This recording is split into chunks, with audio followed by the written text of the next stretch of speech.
We are shifting seasons and heading into the time of year when it's colder and darker outside. We're probably starting to eat a little bit more. We were eating all hour. With me now is personal trainer Joy Gardia. Hi, Joy. Welcome to the show. Thank you for having me. Since we're all so busy these days, how can we get the most out of having a shorter workout? We want to just condense it. How can we get the most out of it? Yeah, one of the biggest tips would be to combine body parts and do one exercise that might involve upper body and lower body together.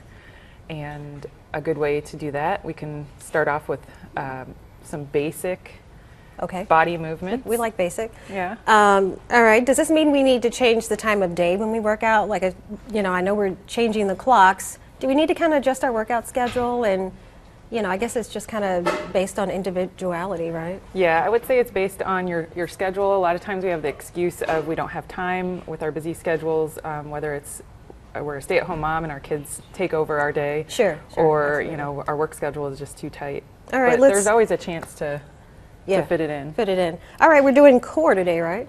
Yep, core, and we'll do some upper and lower body too. Are these little weights mine? Yeah, just to demonstrate, we'll start off with something light. Okay. Okay, so a combination exercise involves different movements, and we will start with the squat is a movement that works the lower body. And with a squat, you would want to keep your heels planted on the ground, and you reach back like you're sitting in a chair. Okay. And to add upper body with that, you would squat down, and as you come up, lift your dumbbells up and down. And that would be a curl. Okay. A bicep curl to work your arms. Okay. And you notice as you're doing this movement, your heart rate starts to rise because you're adding two different muscle groups at the same time. Now, speaking of muscle groups, is it best to focus on one body part or a muscle group per day? I would say focus on a couple body parts per day. You can split your routine through the week. So if you're working out 3 days a week, you can do shoulders and legs one day. Okay. And you can do your chest and your back the second day, and maybe cardio the third day. Okay. And you spread it out. Okay. Yeah. And what do we have here? We have a ball. Okay, so medicine balls are really a good tool to use. You can mimic everyday activities.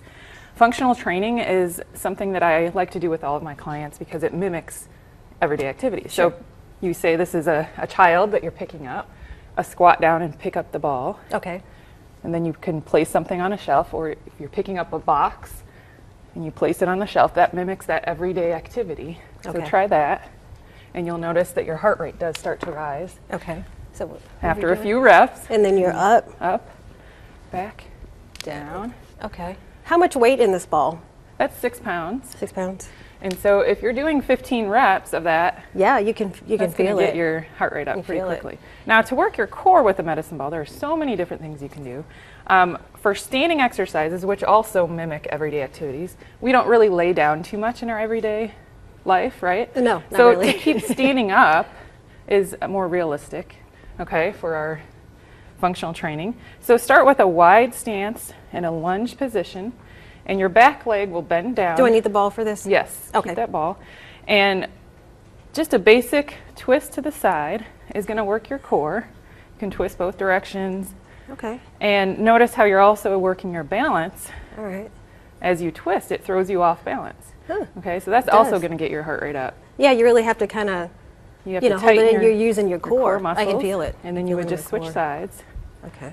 And if you don't have a ball, you can also use a dumbbell, just like that, and it does the same thing. But a ball is much easier to hold.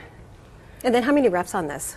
And I would say maybe 10 reps per side, and then switch legs. And then do it. And, doing 2 to 3 sets is a pretty good workout for, working your functional exercises. Yeah, and you've been at this since, what, 2005? 2005, yeah. And you work with runners a lot. I do. I'm a runner myself, and so Yeah. that was really easy to Yeah. get into that. So Yeah. I'm nothing like that, but that's okay. Not everybody's a runner. Hey, you got to start somewhere, right? Yeah. Well, Joy, thank you so much for being here, and we'll certainly be seeing you soon here on Good Day Marketplace. Okay.